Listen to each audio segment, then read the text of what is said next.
I'm ready to put this UAP egg hoax to rest. From the minute I saw it, I thought that it was probably faked, but not that the actual egg and rope is fake. That looks real enough, but just that it's not a UAP. And certainly not what this guy, Jake Barber, is claiming it is, like a fountain of 0 point energy that you can psychically communicate with and drive and whatever the hell he's saying, and that News Nation is lapping up. So, what I believe the egg is a 17-foot aerostat. The color, shape, and size appear to be the same. The egg appears to maintain the integrity of its ovoid shape despite being secured to the lifting basket and rigging that encases it. If you compare that to the aerostat in this picture, it yields to the pressure of the straps and stand that it's sitting on.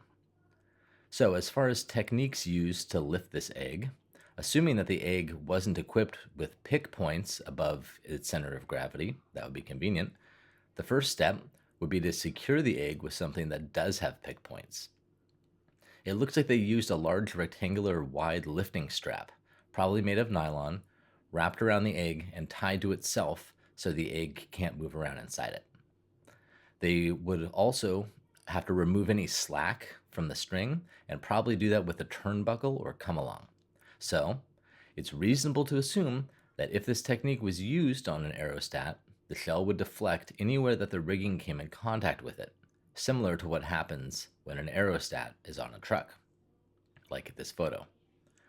Once the egg is secured with a blanket, which is likely equipped with 4 pick points, those pick points would be connected to 4 slings, which would be connected to a single shackle, which would then be connected to the 150-foot load line, aka the rope.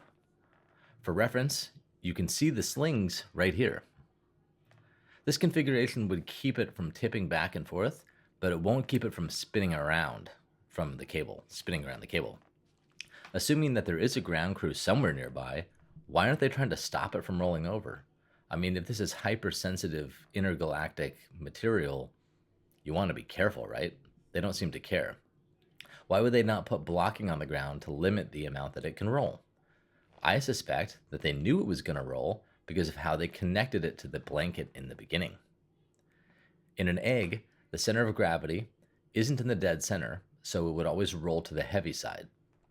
So they likely wrapped the blanket over the top of it. Then, as they picked it up, it rotated as predicted.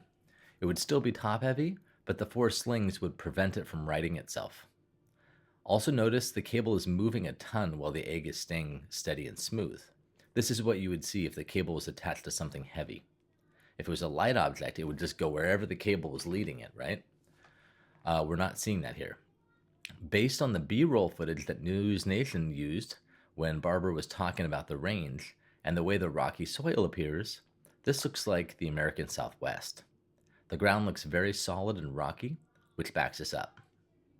Similar to the common soil condition in the American Southwest called caliche, I think I'm pronouncing that right, which is almost as hard as concrete. Why wouldn't they put bumpers on it so it wouldn't roll? Because it's rolling. I understand that if the object was potentially emitting radiation, you wouldn't have a ground crew nearby. That makes sense. But who wrapped the blanket around it? So, the object is almost certainly very heavy. The egg is an aerostat, almost definitely. UFOs and ET are real, and they are here, and there's plenty of evidence. So it sucks having these hoaxes, assuming that this is one.